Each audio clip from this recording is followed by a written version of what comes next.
Bénéficiaire d'un soutien financier de la commission de la CEDEAO, l'Institut togolais de recherche agronomique ITRA a renforcé les capacités d'une trentaine de jeunes sur les techniques de sélection variétale des semences résilientes au changement climatique dans la ville de Kara du 23 au 27 octobre 2023.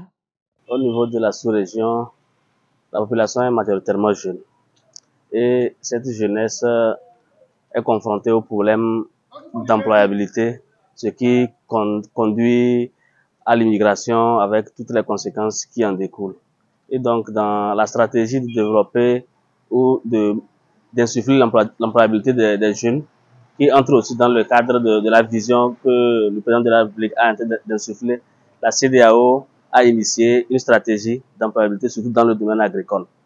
Et donc, pour pouvoir y arriver, il faut identifier des jeunes, leur donner des outils et puis insuffler en eux l'envie de créer des entreprises et de pouvoir s'auto-employer et éviter d'aller vers l'immigration avec toutes les conséquences que nous savons.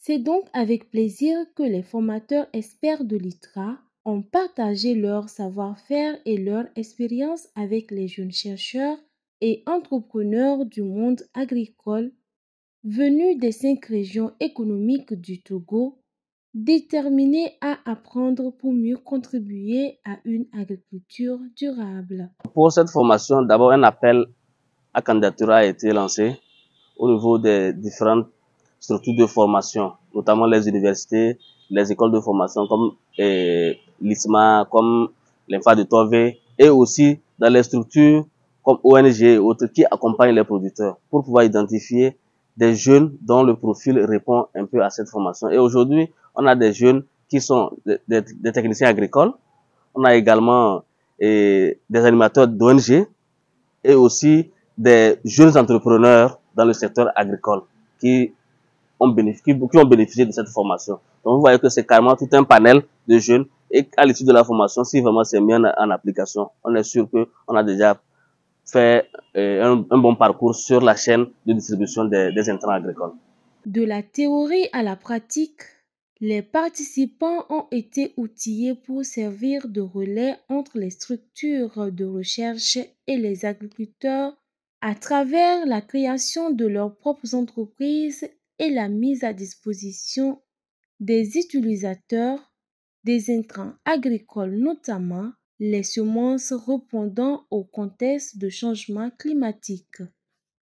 Je suis acteur de l'agroécologie. Je suis très content de participer à cette formation qui me permet de revoir mes compréhensions des thématiques. En tant qu'acteur, j'avais une compréhension biaisée des semences, surtout les semences hybrides. Et cette formation m'a permis vraiment de revoir l'essentiel et d'améliorer ma compréhension quant aux semences hybrides et leur vulgarisation à milieu paysan. Avec cette formation, nous avons reçu un background et selon ma spécialité, je pense vraiment me diriger vers la production fourragère qui est également une graminée et dont je pourrais être capable de créer des hybrides qui vont s'adapter aux conditions et être plus productifs afin de servir de l'aliment pour les animaux. Cela aussi pourrait me permettre de réduire le temps de productivité et le coût afin de pouvoir maximiser la production, que ce soit production animale ou végétale. Je suis très content pour la formation reçue portant sur les techniques de sélection variétale des semences qui résistent au changement climatique. Content parce que cette formation va me permettre de renforcer mes capacités rédactionnelles. Elle va me permettre aussi d'enrichir mon mémoire pour enfin qu'il soit parfait et digne de ce nom. Parce que la thématique de la formation est en lien avec mon suivi des mémoires portant sur les conditions climatiques et les productions vivrières dans la région de la Kara. En visite à la station d'essai de l'ITRA à Abouda, les bénéficiaires ont eu l'occasion de vivre de près les techniques de sélection et de création variétale. Ils partagent leur gratitude pour cette opportunité de formation et leur enthousiasme à mettre en pratique les connaissances acquises. Au cours de mes travaux de mémoire, j'ai travaillé sur des variétés d'ananas ben, au cours de mes travaux, là, je ne savais pas que ce que je faisais pouvait m'aboutir à la création d'une entreprise, puisque j'avais un objectif de chercheur. Mais aujourd'hui, à travers cette formation, je me suis rendu compte que toutes les variétés ou bien les plans que je créais au labo pouvaient m'aboutir à une création d'entreprise de demain. Et par cette formation aussi, j'ai eu le sens d'innovation ou bien de la correction dans l'intégration de mes travaux de thèse qui sont en cours. Donc pour moi, cette formation est venue à point nommé et je dis un sincère merci à l'ITRA et à la CEDEAO d'avoir œuvré à ce que je puisse découvrir des perspectives que moi-même je n'avais pas au départ. Le niveau du formateur a été très bien. Il a su décrire les choses du point de vue pratique et théorique. Il a su bien mettre l'accent sur le croisement, la sélection et en tant que semencier, les règles à respecter pour pouvoir produire des semences certifiées pour augmenter la productivité de notre pays.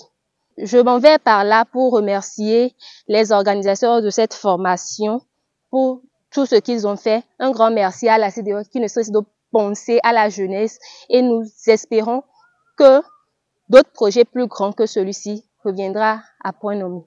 En plus de la thématique de sélection variétale, il est prévu 2 autres formations respectivement sur les techniques de rédaction d'un plan d'affaires et l'agroforesterie et la fabrication des composts ou de biofertilisants ciblant au moins 105 jeunes âgés de 18 à 35 ans, toujours dans le cadre de la mise en œuvre de la stratégie régionale d'employabilité des jeunes dans le secteur agricole et alimentaire de la Commission de la CEDEAO.